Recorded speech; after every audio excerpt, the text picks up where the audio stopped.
Animes are, more often than not, adaptations. Who would have guessed?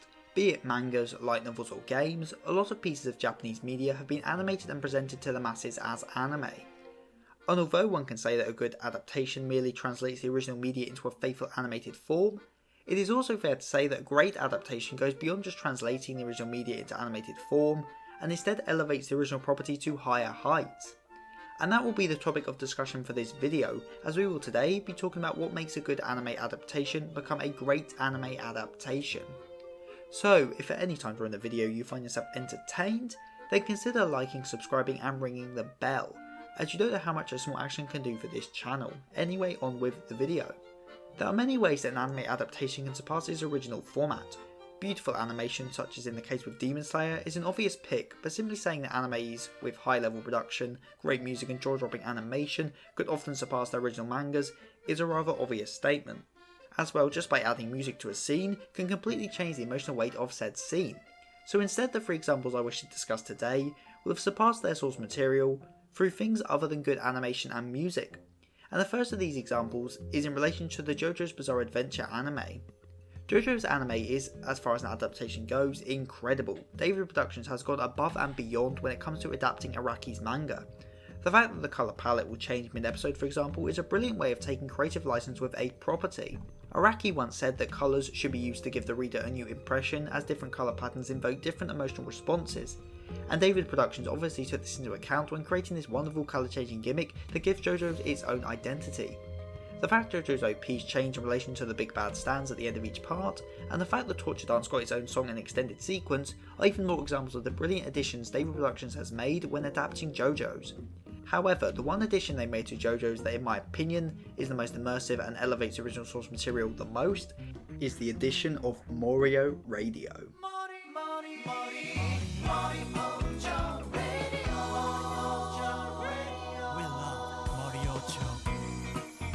As if you haven't read the Part 4 manga, you might be surprised to discover that chapters do not start with the classic Morio jingle like episodes do in the anime.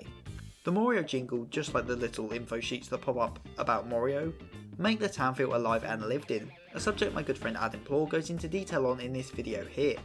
The Morio Radio is such a small addition, such a minuscule thing, that it truly is incredible that it makes such an effect on the viewing experience. I mean, it obviously helps that the Morio Radio tune is an earworm, but the fact it creates such a friendly feeling speaks volumes to the characterization of Morio accomplished by the Part 4 anime, as making us care for the town and its residents is pivotal in the investment we should have as viewers towards Kira and the terror he causes to Morio. It is, as I keep saying, a small thing, and if it wasn't there, Part 4 would basically be the same. But even if it's only slightly, this small addition improves the immersion of Part 4 and helps to make the JoJo's anime surpass the manga by a considerable level, as any great adaptation should. However, what happens when you're adapting an almost entirely written property into an anime? As in a light novel perhaps? Light novel adaptations have a lot more freedom of interpretation than manga adaptations, as unlike manga, there is not already a clear visual guide for how events need to play out and be animated. As well, an author may describe everything in great detail, giving the anime staff all the info they need to animate the scenes in an accurate manner, like with Overlord, but an author may also choose to limit the amount of descriptions they give in relation to not only characters but locations, items and attacks. And this is most definitely the case for Konosuba. Konosuba's light novel is very fast paced and spends much of its time on character interactions and jokes rather than descriptions or world building.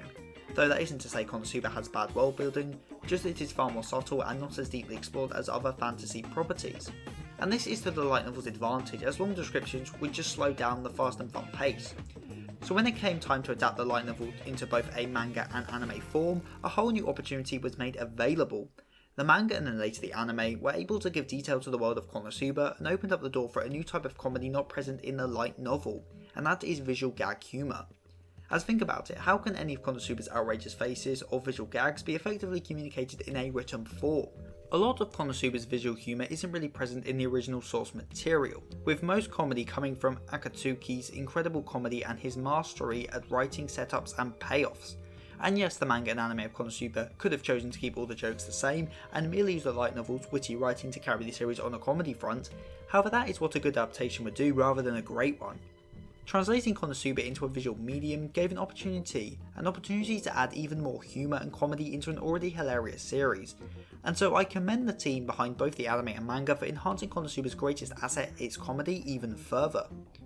So far we've discussed how JoJo's was enhanced by the add-in of Morio's radio, and the characterization it gave to Part 4 setting as a whole, along with the way Konosuba was made even funnier by adding in a new form of visual comedy not overly present in the original source material. So lastly I want to discuss an anime adaptation that added not new jokes or gimmicks, but new scenes and dialogue to better flesh out a group of characters that lacked sufficient characterization in the original manga. And that anime is 2011's HunterXHunter, in specific the Phantom Troupe and their portrayal in the York New arc. For anyone who didn't know already, Hunter is my favourite anime ever and the York New arc is my favourite arc ever. However, both these things only apply when specifically referring to the 2011 Hunter anime. And while it's not like I dislike the Hunter manga, far from it, just that the 2011 anime is infinitely better and is one of the best adaptations of an anime I have ever seen. And one of the ways the anime surpasses the manga is in the extra scenes and dialogue it adds during the York New arc, which has the express purpose of better characterising the Phantom Troupe. As well, you would be surprised just how little the troupe are actually in the manga arc compared to the anime, considering that we follow them as protagonists for much of the arc. Take this scene for example, the first appearance of the Phantom Troupe. We see each of the members arrive, have their names mentioned in an organic conversational way, and get a good sense of the relationship between the different members and a taste of their camaraderie and closeness by how they argue about what constitutes late and on time. I think we can all agree it's a good way of introducing a large amount of characters at once without resorting to exposition. However, this scene doesn't happen in the manga. Instead we have Machi, Fate, Nobunaga and Franklin have a condensed roadside chat and then switch straight over to having all the troupe assembled and Corolla giving the order to steal everything. In the anime we get to meet all the troupe members one by one and learn all their names through casual conversation. And then we have the fun scene of Hisoka arriving late and getting threatened by Uvo, a scene which does wonders for showing the distrust between Hisoka and the other spiders, along with giving greater characterization to Uvo, who is arguably the most important spider in the first half of the arc. However, in the manga we only get a few pages giving the necessary exposition and that's it. I mean, in this chapter, which introduces the spiders, we don't know the name of a single one. And this scene isn't a cherry-picked example. As a whole, we just get a lot more Phantom Troupe screen time in the anime. I mean, the spiders killing off the shadow beasts and then arguing about leaving Nobunaga in the bag, that's anime only. Phaeton complaining about how he didn't get to torture the owl much, that's anime only. And Franklin bringing Uvo some beer, that's also anime only. The troupe are done so much better in the anime as they are given time to breathe and time to be developed, even if it is just through small interactions. And the 2011 anime didn't have to do this. The troupe didn't need to be given all this extra depth and all these extra scenes, but Madhouse thought they did. And although technically yes, these scenes are all filler, they aren't bad filler. Unlike the kind of filler that artificially extends a scene, these filler scenes give context to events only mentioned or alluded to in the manga and add in extra depth to characters who are hardly explored in the manga. And so if you want to see the gold standard of filler scenes, or anime only scenes if you don't like the word filler, then look to the York New arc, as trust me, so much of the amazing Phantom Troupe characterization in this arc is a result of Madhouse's incredible anime adaptation. And without these extra scenes and extra pieces of dialogue, I don't think I would like York New or the Phantom Troupe as much as I do. So there you go, 3 examples of how an anime adaptation can enhance and improve on an original manga, be it through added scenes, a new type of comedy, or a narrative gimmick.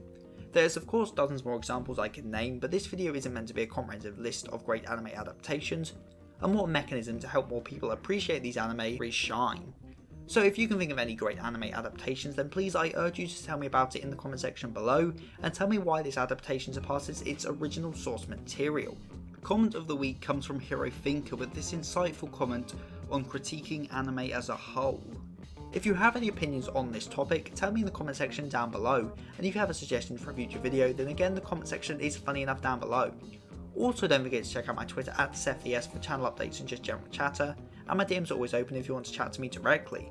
Or check out my Instagram at SethTheSin_cosplay to see my cosplays or random anime merchandise. So with all that said and done, I have been Seth the Sin, the Deadly Sin of Geek, and I am signing out. Stay safe everyone.